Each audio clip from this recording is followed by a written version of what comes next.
Hi, everyone. Today we're talking about something that so many English learners ask about. How do you go from B1 to B2? It sounds simple, right? Just keep studying, and eventually you'll get there. But in reality, that's where a lot of people get stuck. That's true. Actually, B1 is a very comfortable level. You can understand podcasts, watch YouTube videos with subtitles, have conversations, and even explain your opinions. But B2 is different. It's the point where English starts feeling much more natural. Right. I think that's why people get frustrated. They spend months studying, but they don't really feel like they're improving anymore. Exactly. And that's called the Intermediate Plateau. Almost every language learner experiences it. In the beginning, progress feels fast. Every week you learn new words, new grammar, and new expressions. But after reaching B1, your progress becomes much slower, even if you're still improving. So, if someone listening right now feels stuck at B1, they're not doing anything wrong? Not all. It's completely normal. The challenge isn't learning more English.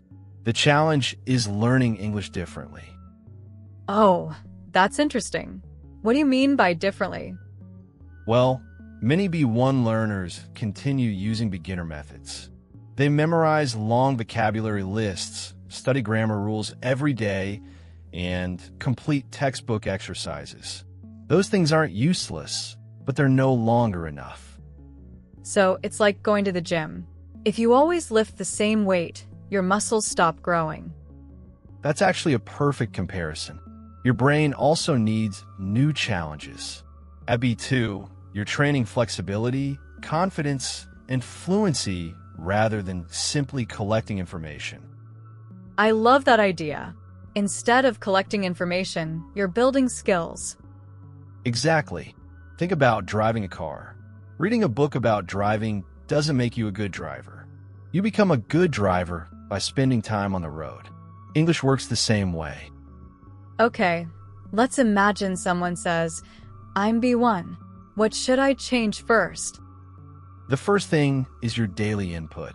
At B1, many learners only choose materials they understand almost perfectly. They avoid anything difficult because they don't want to feel confused. Honestly, I used to do that when I was learning another language. If I understood 99%, I felt comfortable. If I understood 70%, I immediately wanted to stop. And that's completely natural. Our brains like comfort, but comfort isn't always where learning happens. So, should people start watching things they barely understand? Not exactly. There's a balance. If something is so difficult that you understand only 20%, you'll probably become frustrated. But if you understand around 70 to 85%, that's a great learning zone. So it's okay not to understand every single word? More than okay. It's actually necessary. Native speakers don't stop every few seconds to think about one unknown word.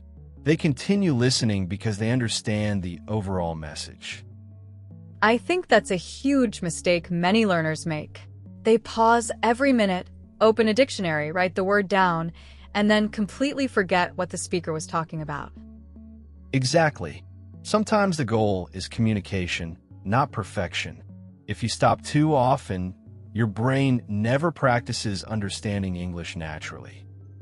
So instead of focusing on every tree, you're looking at the whole forest. That's a great way to describe it. Your brain becomes better at guessing meaning from context. That's one of the biggest differences between B1 and B2 learners. Does vocabulary also change at this stage?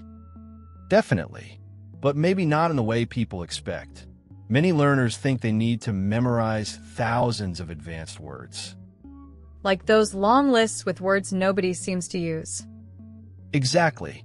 Instead, B2 learners usually know more useful combinations of words.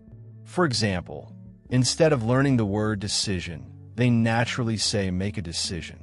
Instead of only knowing problem, they also know expressions like deal with a problem, solve a problem, or run into a problem. So it's not just about knowing words. It's about knowing how words work together. Yes, that's called learning chunks or collocations. And honestly, it's one of the fastest ways to sound more natural. That actually makes sense. Native speakers don't build every sentence word by word. They already have these ready-made pieces in their minds. Exactly. And that's why listening is so important. The more natural English you hear, the more these patterns become automatic. So if someone wants to move from B1 to B2, they shouldn't ask, how many new words should I memorize today? They should ask, what useful expressions can I start using today? That's the better question. Small, useful improvements repeated every day create huge progress over time. I really like that because it feels much less overwhelming. You're not trying to learn the whole language at once. You're just becoming a little more natural every single day. Exactly.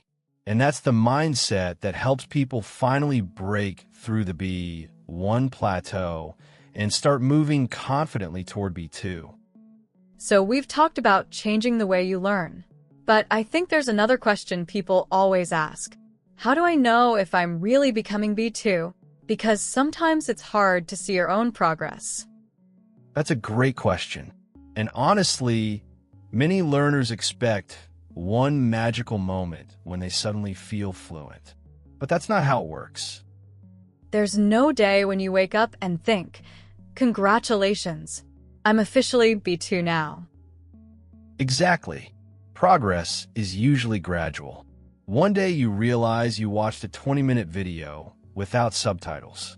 A week later, you explain a complicated idea without translating in your head. Then you notice you can join conversations more easily. So the signs are actually quite small. Yes, but they add up. A B2 learner isn't someone who never makes mistakes. A B2 learner can keep the conversation going, even when they don't know every word. I think that's a really important difference. It is. Imagine someone asks you about climate change, artificial intelligence, or your future career. At B1, you might know what you want to say, but you struggle to organize your thoughts. At B2, you can explain your opinion, give reasons, compare ideas, and react naturally. Maybe your grammar isn't perfect, Exactly. but people understand you. That's what communication is all about. So let's talk about speaking because, honestly, that's where most people feel the biggest gap. Absolutely. Many B1 learners spend hours reading and listening, but only a few minutes speaking. I hear this all the time. I understand everything, but when someone asks me a question, my mind goes blank. That's probably the most common sentence English teachers hear. Why does that happen? Because understanding and producing language are two completely different skills. Think about sports. Watching football every weekend doesn't automatically make you a better football player. Right. You actually have to get on the field. Exactly. Listening fills your brain with English. Speaking teaches your brain how to use it. So if someone listens to podcasts every day but never speaks, they're only training half of the skill. That's a good way to think about it. Input is essential, but output is where real growth happens. Okay, but here's the problem. Many people don't have anyone to practice with. That's true, but fortunately, there are more options than ever before. Like AI? Definitely. AI can be an excellent speaking partner because it's available anytime. You don't need to schedule lessons or wait for someone to reply. And there's another advantage. AI never gets impatient. Exactly. You can repeat the same sentence 5 times if you want. You can ask for corrections. You can ask for simpler vocabulary or more advanced vocabulary. It's a very safe environment to practice. I think that's one reason so many learners are becoming more confident. Confidence grows through repetition. The more conversations you have, even simple ones, the less nervous you become. But should learners only practice with AI? No, AI is a great tool, but real conversations with people are still important because humans are unpredictable. They interrupt you. They change topics. They speak faster than expected. Exactly. Real conversations train flexibility. So ideally, people should combine both. Yes, practice regularly with AI, and whenever possible, speak with teachers, friends, language partners, or anyone willing to have a conversation. Here's another thing I notice. Many B1 learners answer questions with very short sentences. That's true. Someone asks, "What did you do last weekend?" And they answer, "I stayed home." That's grammatically correct. But the conversation ends immediately. Exactly. One habit that helps learners reach B2 is expanding every answer. What does that look like? Instead of saying, "I stayed home," you could say, "I stayed home because I had a lot of work to finish. In the evening, I watched a documentary about space, and afterward, I cooked dinner with my family." Suddenly you've spoken for 20 or 30 seconds instead of 2. Exactly. You're connecting ideas, using different verb tenses, and practicing transitions naturally. Words like because, although, however, afterward, and while. Yes, those linking words make your speech much smoother. So maybe learners should challenge themselves. Definitely. Every time someone asks a question, don't answer in one sentence. Try answering in 4 or 5. Even if you're practicing alone. Especially if you're practicing alone. Ask yourself random questions every day. Like, what's your favorite movie? Or, would you rather live in the countryside or in a big city? What's a skill you'd like to learn? Describe your ideal weekend. Those sound like simple questions. They are, but they're exactly the kinds of questions that force you to organize your thoughts in English. And I guess the goal isn't having perfect answers. Not at all. The goal is keeping your English moving. Every extra sentence is another opportunity to become more fluent. I really like that idea. Fluency isn't about speaking fast. It's about continuing to communicate without stopping every few seconds. Exactly. Speed comes later. First, build consistency. Once your brain becomes comfortable expressing complete ideas, speaking naturally becomes much easier. And that's probably one of the biggest steps from B1 to B2. I completely agree. The learners who improve the fastest aren't necessarily the smartest. They're the ones who speak a little more today than they did yesterday. We've talked about speaking more, using longer answers, and getting comfortable with real conversations. But there's something else that I think surprises a lot of learners. What's that? Many people think that reaching B2 means learning very difficult grammar. That's one of the biggest misconceptions. Of course, grammar matters. But the difference between B1 and B2 usually isn't knowing 50 new grammar rules. Really? Really, most B1 learners already know the most important grammar.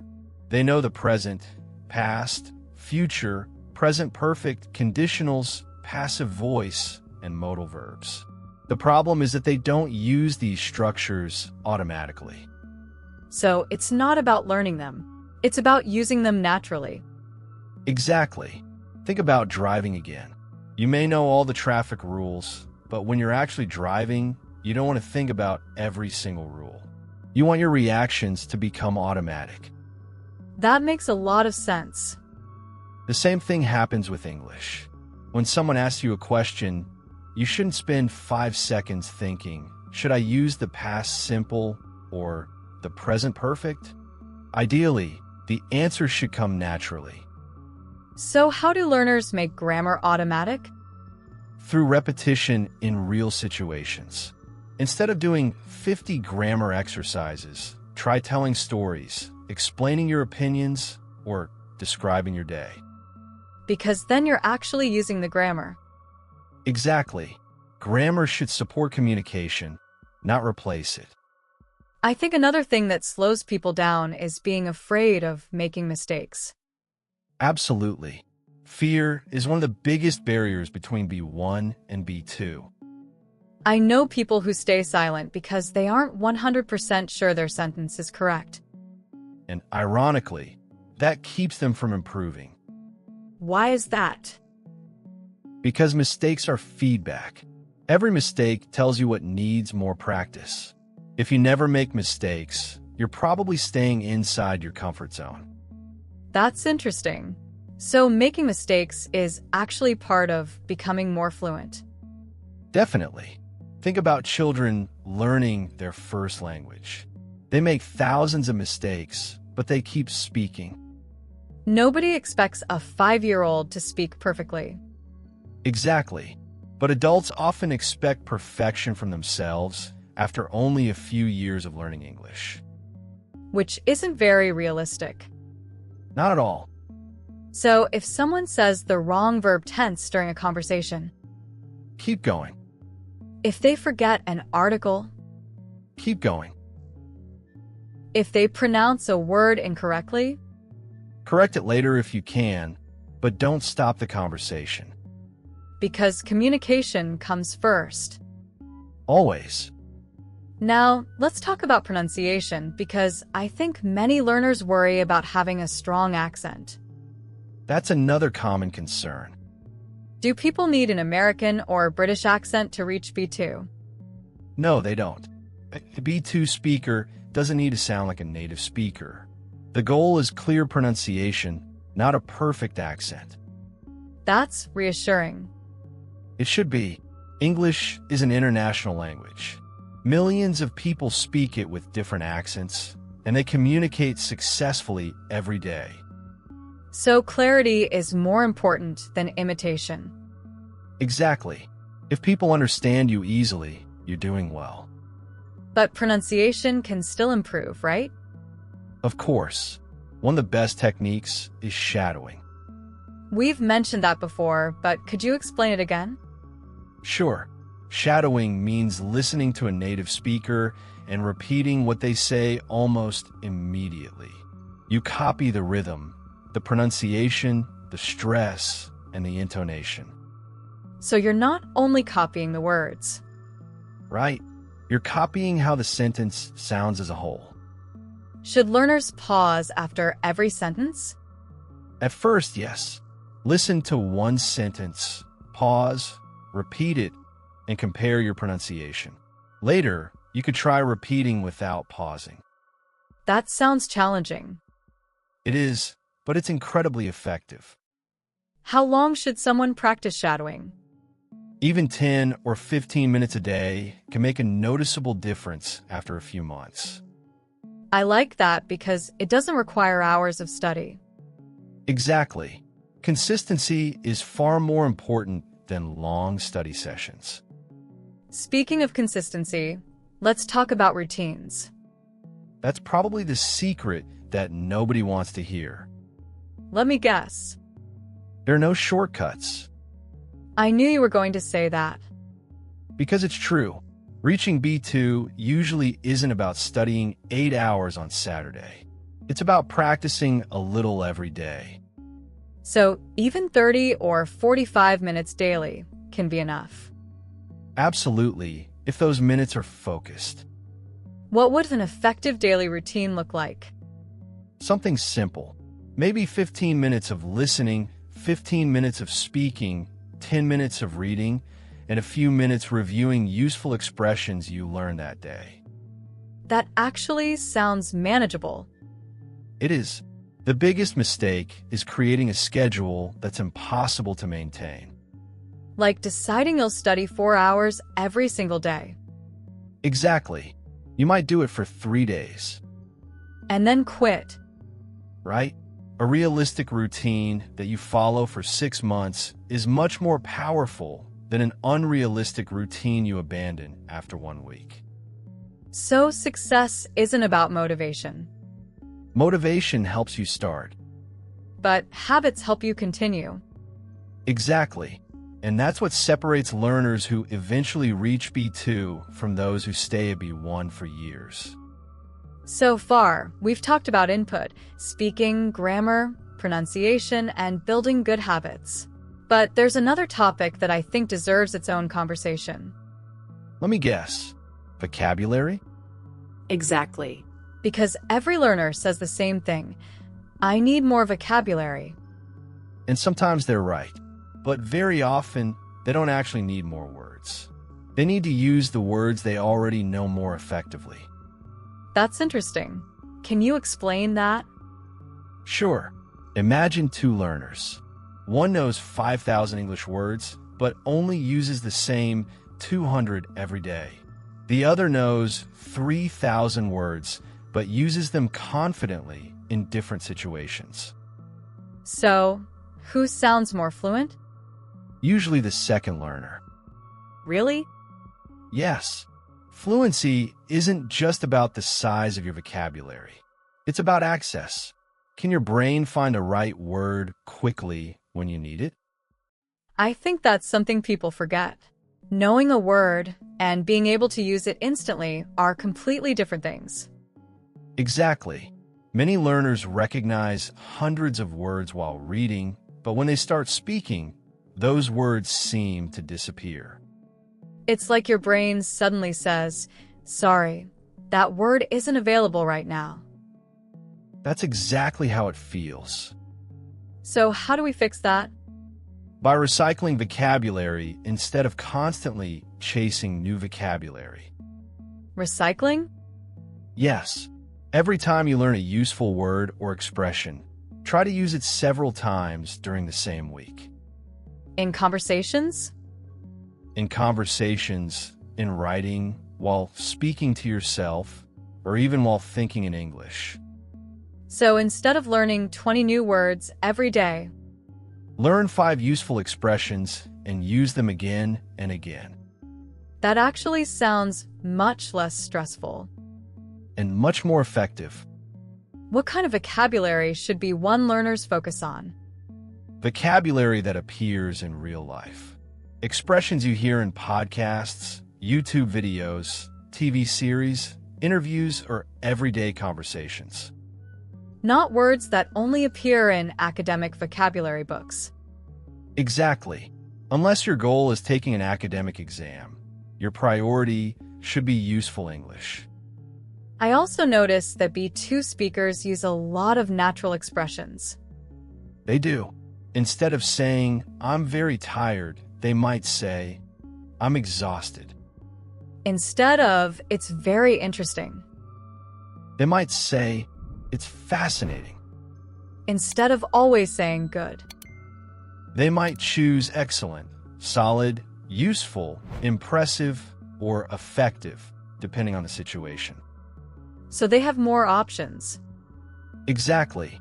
They aren't using complicated words just to sound intelligent. They're choosing the word that fits best. That's a huge difference. It is. Let's switch topics for a moment. Many people preparing for B2 exams ask, should I translate everything into my native language? My answer is usually no. Why? Because translation creates an extra step inside your brain.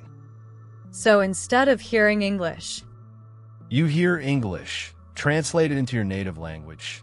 Think of your answer, translate it back into English, and then finally speak. That sounds exhausting. It is. And it's one reason conversations feel slow. So, what's the alternative? Start connecting English directly with ideas and images instead of translations. Could you give us an example? Sure. Imagine someone says the word apple. Most learners immediately think of the word in their own language. Exactly. Instead, picture an apple in your mind. So you're connecting the English word directly to the object. Right? Over time, this helps your brain think faster in English. Does that also work with abstract ideas? It does, although it takes more practice. That's why reading and listening regularly are so important. Your brain slowly builds those direct connections. I remember when I started thinking in another language. It didn't happen overnight. It never does. It started with tiny things like naming objects around me. That's actually a fantastic exercise. I'd walk into the kitchen and think, cup, Spoon. Plate. refrigerator. Then later you move to complete sentences. Like, I'm making coffee. I need to answer some emails. I'm feeling a little tired today. Exactly.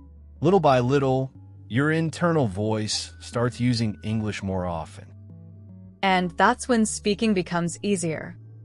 because your brain is already working in English before you open your mouth. I think another problem is comparing yourself with other learners, That's a dangerous habit. especially online. Yes, you see someone speaking amazing English after 1 year, and you immediately think you're failing. But you don't know their story. Exactly. Maybe they studied 4 hours every day. Maybe they lived abroad. Maybe they already spoke another foreign language. Everyone has a different journey. That's why your only comparison should be with yourself. Can you understand more than you could 3 months ago? Can you speak a little longer than before? Do you feel slightly more confident? Those are the questions that really matter. Because language learning isn't a race. It's a long-term skill, and every small improvement brings you one step closer to becoming a confident B2 speaker. We've covered a lot today. We've talked about changing your learning methods, speaking more, improving your vocabulary, building better habits, and becoming more confident. So, James, if someone listening is currently at B1 and wants to reach B2, where should they begin tomorrow? I'd say don't try to change everything at once. That's one of the biggest mistakes learners make. They create an ambitious study plan, feel excited for a few days, and then become overwhelmed. So the goal isn't to do everything. Exactly. The goal is to do the right things consistently. If you had to design a simple daily routine for a B1 learner, what would it look like? I keep it practical. Spend about 15 or 20 minutes listening to natural English. It could be a podcast, a YouTube video, or an interview.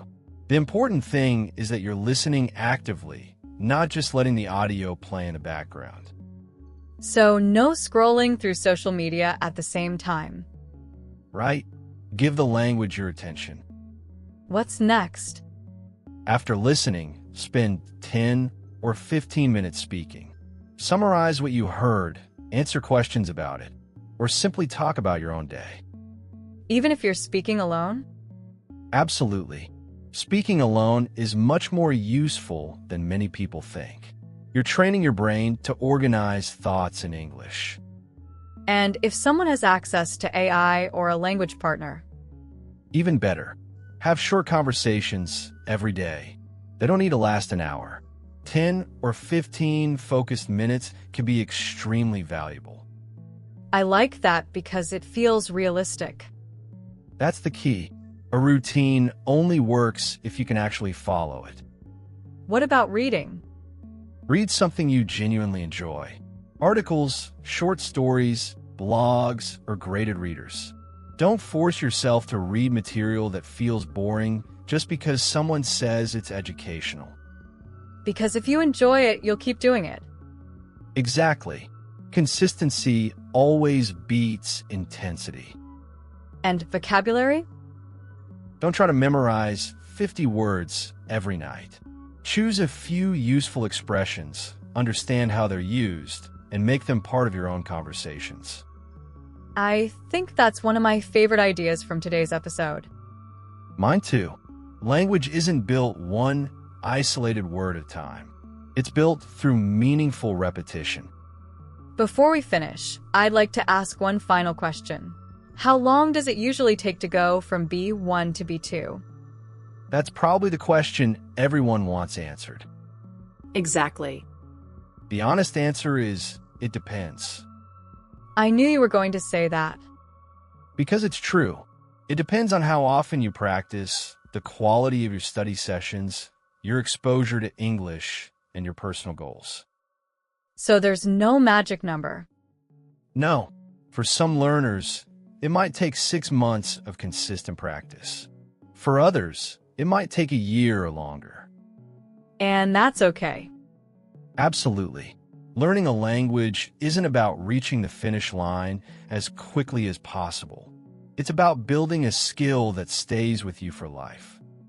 I think that's something we should all remember. Definitely. Every conversation you have, every podcast you listen to, every page you read, and every mistake you make is part of the process. Even the mistakes. Especially the mistakes. So if you're listening today and you've been feeling stuck at B1, don't take it as a sign that you're not good enough. Take it as a sign that it's time to change your strategy. Exactly. Focus on using English instead of only studying English. Speak more than you think you need to. Listen to real English every day. Learn useful expressions instead of endless word lists. Don't be afraid to make mistakes. Build small habits that you can repeat every day. And remember that fluency isn't perfection. It's communication. It's confidence. It's showing up every day, even when progress feels slow. Because one day you'll look back and realize that conversations which once felt impossible now feel completely normal. And that's one of the most rewarding moments in language learning. It really is. We hope today's conversation helped you understand what it really takes to move from B1 to B2. Remember, progress doesn't happen overnight, but every small step counts. Keep listening, keep speaking, stay curious, and most importantly, enjoy the journey. The more English becomes part of your daily life, the more naturally your confidence will grow. Thanks so much for spending time with us today. We hope this episode gave you practical ideas that you can start using right away. Take care, keep practicing, and we'll see you in the next conversation. Bye, everyone. Bye.